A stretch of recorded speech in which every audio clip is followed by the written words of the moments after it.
Hi, welcome. What was the relationship between the Scottish Highlands and the Caribbean with regards to slavery, slave wealth, and colonization?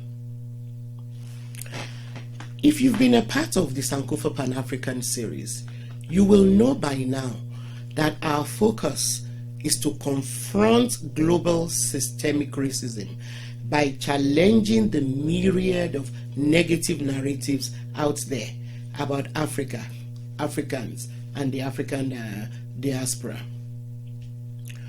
We are, of course, not the only people trying to do this. Now, in order for us to effectively confront racism, it is important for us not just to educate ourselves, but carry the rest of the world along with us as well.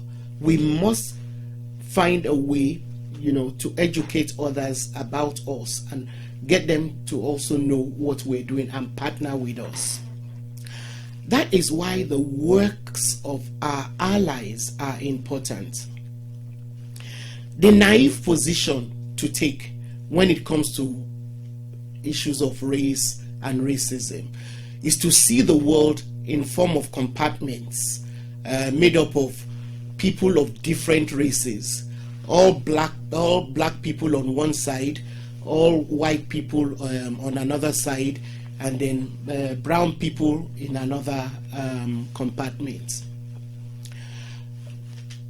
And that is the kind of thinking that got us into the mess the world is in today.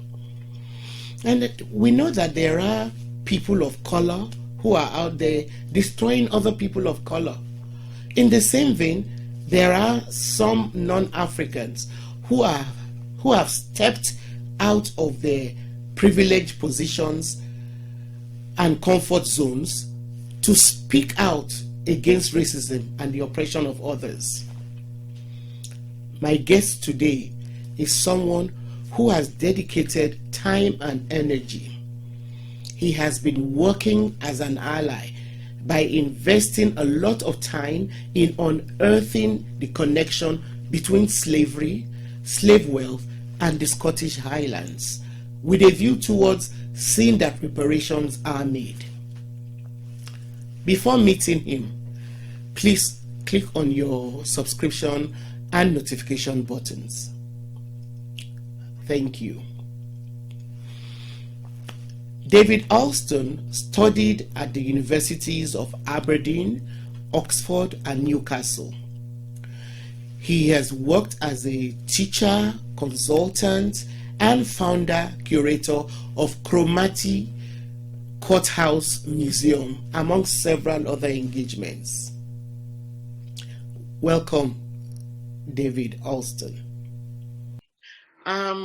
Thank you very much, David, for being a part of the Sankofa Pan-African series. It's always nice to have allies like you to share some of the wealth of your knowledge. So thank you for agreeing. It's kind of you to say so, and it's a pleasure to be with you. Thank you. So I know you've put a lot of time and energy into studying the connections between slavery, slave wealth, the Scottish Highlands, and the Caribbean. So we're going to talk a bit more about that today. But what got you into this line of work in the first instance? How did you get interested in pursuing this line? It was almost completely an accident. I live in the north of Scotland. I live in a small community called Cromarty, and I was interested in the history of my own town. And this is about 25 years ago. And I began to notice some connections with Guyana, with Demerara and Berbice, which was part of Guyana. And the more that I looked, the more that I found. And to be quite honest, I'd heard of Demerara. I couldn't have told you where it was. And I'd never heard of Berbice. So I began from almost complete ignorance. And what I discovered was, as the years went by, the enormous extent of the involvement of people from this part of the north of Scotland in the slave plantations of Guyana.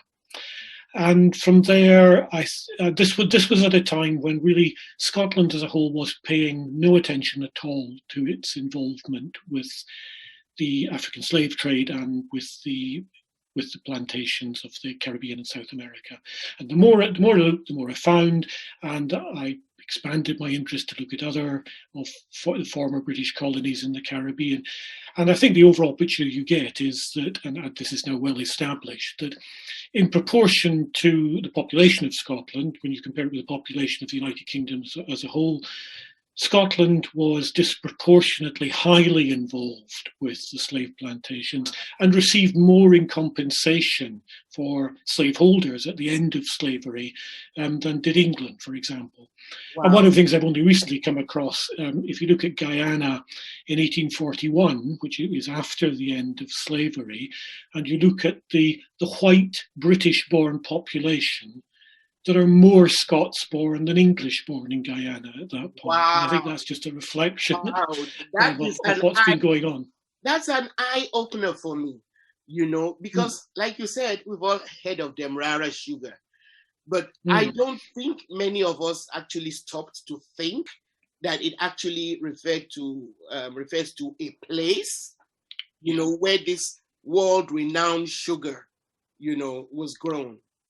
And honestly, when we're talking about slave trade and all of that, automatically your mind goes to England, because England was the dominant country of the trade that make up the UK. Hardly do you think about Scotland or Irish or Welsh, connection with the slave trade. So what was the relationship between the Scottish Highlands and the Caribbean? Well, Scotland united with England in 1707, and up until that point, the colonies were English colonies. They called them the English Sugar Islands, Barbados and Jamaica. But after 1707, the door is open for Scots, as part of this new entity called Great Britain, to become involved in these colonies. There are a few Scots there before, but basically that's when the door opens. And what plantation owners need is people on the ground. Lots of plantation owners become absentee. They make their money and they manage from a distance. And there were advantages to that, because they could then keep their influence in Parliament. They could lobby against abolition of the African slave trade. But they needed reliable people on the ground. And I think there's a bundle of reasons why Scots get involved. The main one is to make money. We can't get away from, that's what this is about.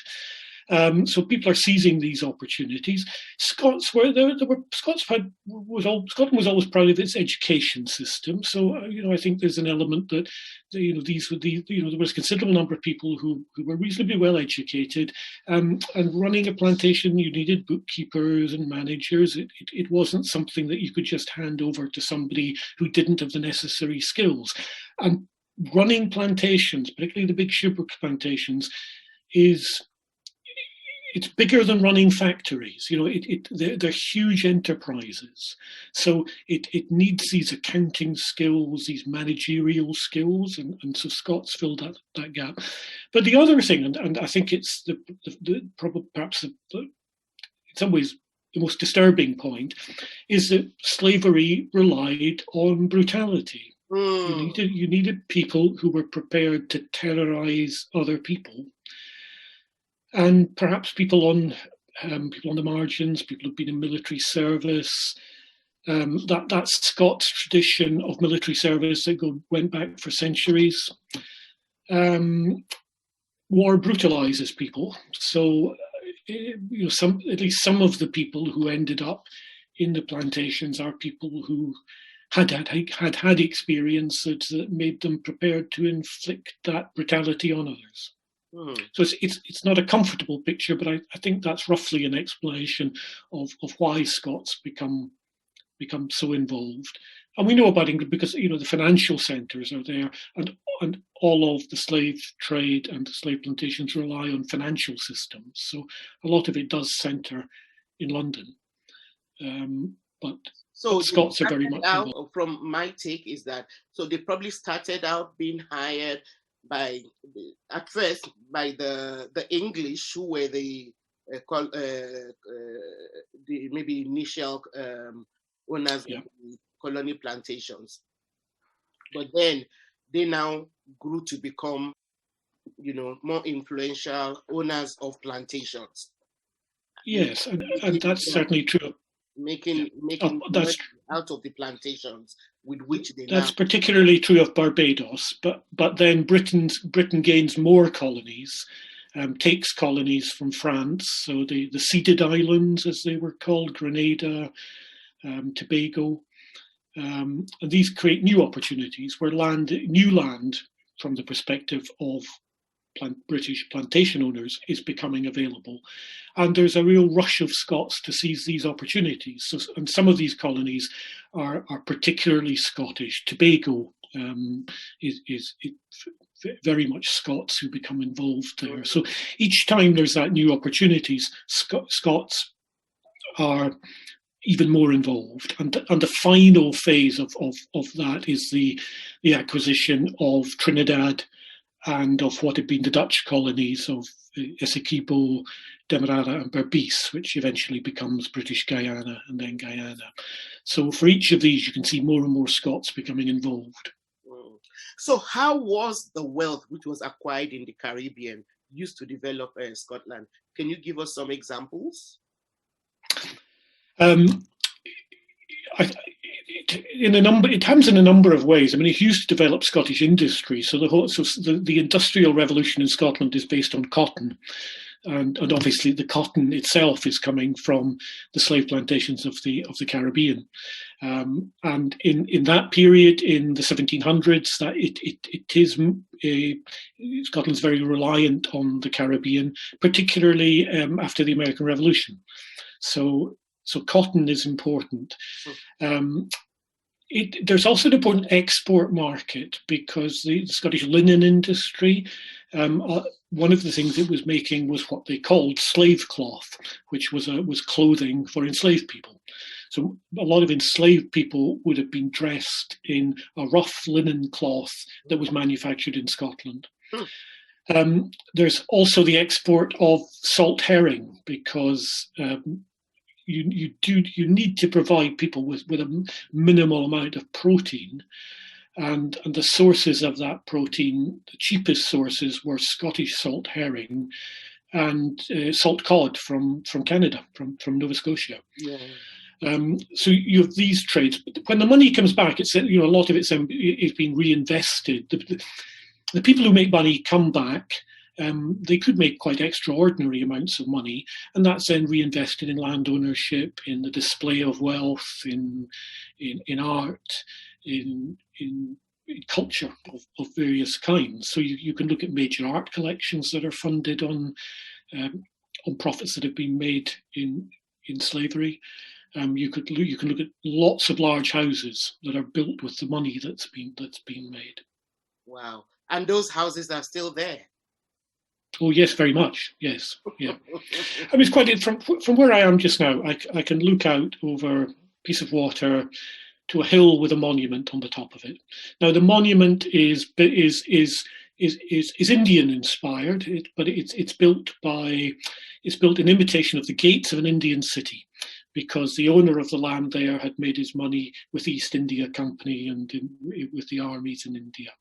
The hill is called Firish. There's a plantation Firish in Berbice in Guyana.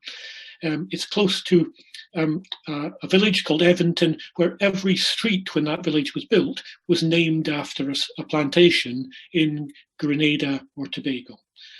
So it's a real imperial landscape in a rural part of the Highlands, and I think it reflects not just the involvement with the African slave trade, with the slave plantations of the Caribbean and South America, but with India as well. And so, apart from those structures, you know, that remind us, you know, of this sad era, and that the gains, of this era continues. I mean, there are families which still benefit from the gains of slave trade, slave wealth, and all of that. I've also heard you talk about the connection between the slave trade and the current financial system, like banking, the way the financial systems in the world currently work. Yeah. This is more complicated, but I think it's very important. Both the slave trade itself, both the African slave trade and the running of plantations required sophisticated systems of credit, because people were both transporting people across the world and transporting goods across the world in the triangular trade. You could only do that if you could rely on credit. So these credit systems, these financial systems, were developed first of all to service the African slave trade and the slave plantations, and that gave Britain in particular a great advantage. These systems were made possible by the power of the British Navy, which was protecting these trade routes, trade both in people and in goods. So one of the big impacts or the legacies of slavery was the way in which Britain had developed its financial systems, which were then able to provide the financial support and the credit systems which enabled other forms of industrial development within Britain, and after the end of slavery within other colonies, linking them back to the home country. So London in particular obviously grows as an important financial centre. And the historian Eric Williams is still important because of the way in which he first of all demonstrated in the 1940s just that the way in which slavery had pervaded British systems, including the financial systems, and how you couldn't just think of the benefits which had accrued in terms of the profits from the plantations, the profits from the slave trade. It was a whole system which developed on the back of enslaved people. So the old banking system were also set up are gains of the slave trade. Yes, I think that's true. Yes, so yes, the gains of the slave trade. Yes, and yes. And then, of course, when at the end of British colonial slavery, we have the vast amount of compensation paid to slaveholders. So there's a major transfer of public funds to private hands. I know. 20 million. I recently interviewed Dr. Afua Cooper, who actually traced. She's a professor at Dalhousie University here in Canada, who was able to trace, those kinds of monies that were got by individuals who, as compensation for giving up their slaves, and the way in which that money ended up not just only building most of Nova Scotia, large cities like Halifax and so on, but also universities. One of the major universities in Canada is the Dalhousie University, and the money from with which that university was set up has been directly traced back to the slave trade. And as a result of her study, the study she did with a group of others, the university has now started trying to make some reparations, like providing scholarships for Black students and setting up Black studies and all of that. So are there those kinds of relationships that you can also trace between? Yes, so you'd find these across the UK. There is an extent, obviously, to which you can relate this to individuals and to families. But I think what's perhaps more important is the way in which it funds the whole development of infrastructure, the educational infrastructure, railways, the shipping. So it's difficult. So in many ways, if we're looking at reparations, they're very much communal responsibilities. I mean, it's nations as a whole which have benefited, not just sections of society. And I think one of the other things that the recent research has shown is the way in which slave ownership had permeated society. I think it used to be thought that the compensation was about a few individuals who owned very large numbers of enslaved people, but actually very ordinary people owned slaves. And going back to the financial systems, I mean, other people were developing financial systems. The Netherlands was particularly innovative in its financial systems. And it had created sort of consolidated financial systems where groups of people could buy plantations, almost just like the way people now would have money invested in their pensions. Yeah. People in the Netherlands in the 1800s would have money invested in financial instruments which were linked to plantation ownership. So asking the question who benefited from slavery it's a bit like asking who benefits from oil. Yes, there are some people who benefit enormously from oil, but there are also lots of people who benefit in lots of ways. Some of them quite small, and I think that's the insidiousness of the whole system, is the way in which it seeps through the whole of society, and people are almost entangled in it, whether they like it or not. So, which brings me to the question, so why should we insist on pursuing, this kind of history? Well, I think,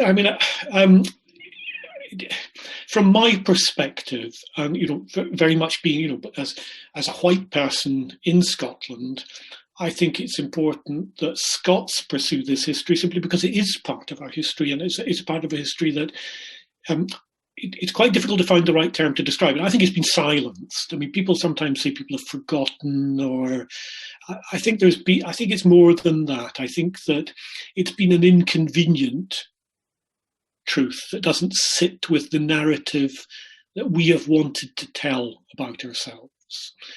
And until we get that right, we won't have a proper view of our own history, a grown-up view of our own history. So it's important for us to get it right. I think it's also really important that we see the way in which our history is entangled with the histories of so many other places in a very intimate way. I mean, that is both with the countries of Africa and the countries of the Caribbean and South America. And I think we need to understand this as a shared heritage that brings with it shared responsibilities and shared opportunities. And to also see that just as your societies continue to enjoy, the proceeds of this, horrible era in history, these places in the Caribbean, in Africa, continue to suffer. Yes. As a result of it. Yes. It is not by accident that when you compare, say, a country like Guyana, to even just that part of Scotland, the Scottish Highlands, the differences in terms of standard of living, the economic opportunities available to citizens, they're miles apart. Yes. Yes. And so this idea of looking at aid, as some form of charity, there are things there that we need to rethink. It's not. We do. Yes. It's not aid. It's a debt. It's debts that must be paid. If not in terms of actually putting the money there physically, at least finding ways to even the playing fields. Children who are born there, also have, the ability to aspire to become fully actualized, to be able to fully actualize their potentials. Just like children in Scotland take it for granted, that they will have the opportunity to actualize themselves. Yeah. One of the things I've been involved in recently, along with a colleague, Donald Morrison, and we're just about to launch our own campaign about this, is that we discovered that there's a charitable trust in Scotland called the Dick Bequest, which was set up by a man called James Dick, who made his money in Kingston in Jamaica, along with Robert Milliken. Now, some people will have heard of Robert Milliken because his statue stood outside the Museum of London until last year, when the museum decided to remove it. So James Dick is Milliken's partner. When he died, he left most of his money to establish a trust which would pay the salaries of schoolmasters, and they were all men, schoolmasters in the rural parishes of the northeast of Scotland. And the money which he left, it's about £130,000 at the time, and that money was the interest from that money was enough to match the salaries of more than 130 schoolmasters in rural parts of Scotland. Now, if you imagine if that money had gone to Jamaica, and it first started paying out money in 1833, where the money was made. Yeah, where the money was made. What a difference that could have made. So our argument is we now know where this money came from. That money should go back to Jamaica.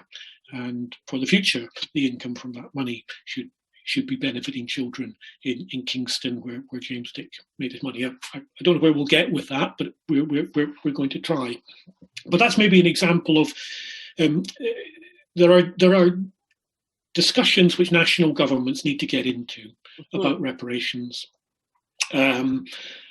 There are also individual organisations, and I think some individuals will themselves think, I as a member of this family have benefited from slavery, so there may be obligations on me. But there are also things about communities. I said that I live in a small community called Cromarty. There was a Cromarty plantation in Berbice in Guyana.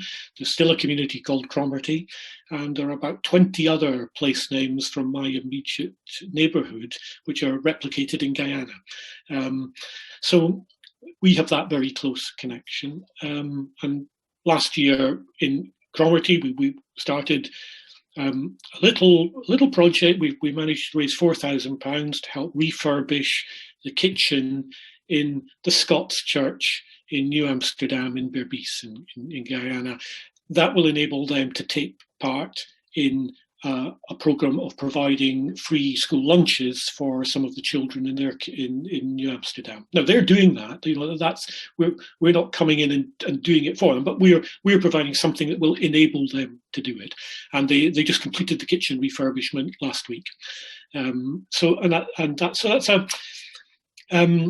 I think another example of where trying to do something community to community is a way of doing it. And Scots have always been very keen on creating links with the Scottish diaspora of white Scots descendants in Australia or New Zealand or Canada. But there's something else that can be done with that other diaspora, which is linked to the slave ownership, to the slave plantations, and where so many people, if they're not descended from Scots, they still carry Scots names. I know. Bear Scots names. All over Nigeria. Yes. You have, names starting with Mark all over, the African diaspora. So what you're saying is that reparations, yes, should be going on at national levels, but there are things that individuals, and communities, who have benefited from slavery, slave wealth, colonization, can do if they are actually well-meaning, and yes. I recently came across the phrase "just generosity." And maybe it's quite difficult to find the right language for this, because I think in terms of at national level, I think reparations is the right terms. For communities, it's maybe individuals in these communities don't have an individual responsibility for what happened in the past, but together we have a communal responsibility. So I think it's also about not making it into aid. It's not about charity in that sense. It is about trying to forge a new relationship. It is sickening how dependent African countries, Caribbean countries, a lot of the African diaspora are dependent on aid, even for the most basic things, when this should never have been the case. The wealth from these areas have been used, to develop so many other parts of the world. And even if we put aside the idea of aid, there is even the issue of the fact that even today, there's problem of trading. The global trade is so warped, that the economic colonization continues to be perpetrated. Because there's also that, that, okay, you have refused to pay back what you took from us and all of that. But at least let's have a fighting chance at commercializing the resources that are left. That's also a problem which well-meaning individuals, on all sides should get involved with. Yes. What other forms do you think reparations can take? There's a very good example that I've seen of the National Archives of the Netherlands, who have worked with the National Archives of Guyana. Formerly, the Netherlands was a Dutch colony until 1815, although they actually lost control of it in 1796. The National Archives of the Netherlands have worked with the National Archives of Guyana to conserve, digitize, and make freely available everything in the National Archives of Guyana up to 1815. So that resource is now freely available to anybody, wherever they are, if they've got access to internet, to understand that history. And I think one of the things that we should be doing is placing an obligation on our national institutions for that shared heritage. And again, not as a minor part of what they do, and they do some important work through the help with conservation of endangered archives, but saying it is a priority that we make this, the archives which relate to our colonial history and our involvement with slavery freely available. There is something particularly important about Guyana, because Guyana is a small country. Sure. It often gets neglected when we're looking at history. But when you look at the compensation that was paid to the slaveholders, it wasn't a flat rate across all of the colonies. It related to the economic value of enslaved people in each of these colonies. Just over £6 million went to slaveholders in Jamaica, just over £4 million to slaveholders in Guyana. So together, that's more than half of the amount that was paid out. But in Jamaica, the amount of compensation paid was less than £20 for each enslaved person. Wow. In Guyana, it was £50. Whoa.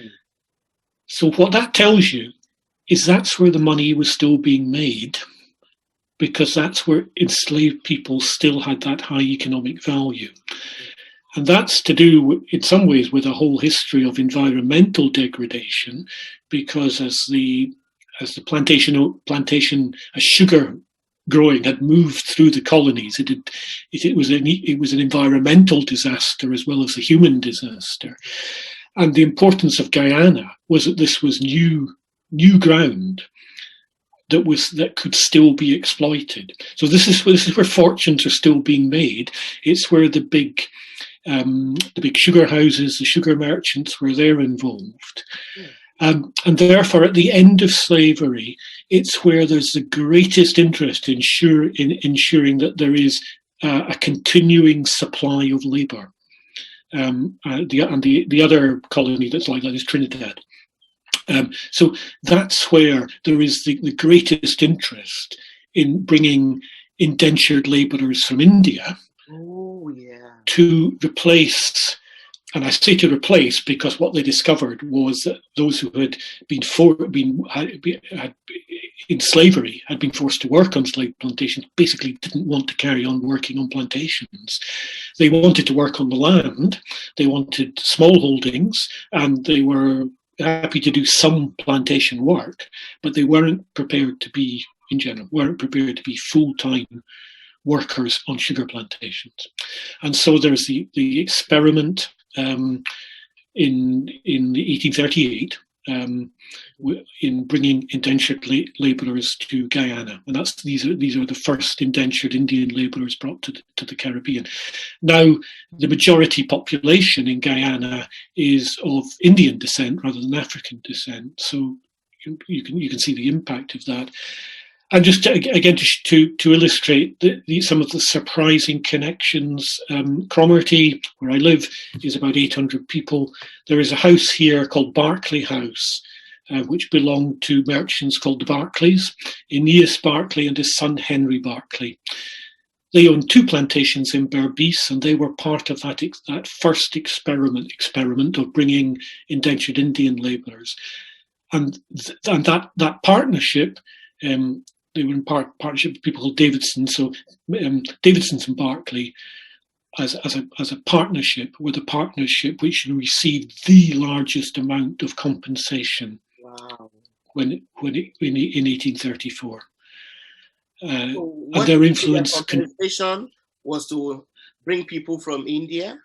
Is that that's one of the yeah. So got compensation for owning for slavery. They brought in indentured workers from India. But what they used it for was to invest in equipment, to reduce the size of the labour force, and to bring indentured labourers from India. Wow, that's just so sick. It's terrible. It's terrible. Thanks for sharing that. Thank you very much, David, for being a part of the Sankofa Pan-African series, and for all the work you do and the commitment, you have to, seeing that at least the history does not remain hidden, and that some level of responsibility is taken for actions of the past. Thank you very much. Thank you, Bunmi. Thank you. Thank you very much for watching this episode of the Sankofa Pan-African series. Please give us a thumbs up and share this video with your contacts. Also, please share with us on our community page what you have done today to help change the negative narratives about Africa, Africans, and the African diaspora. See you next time.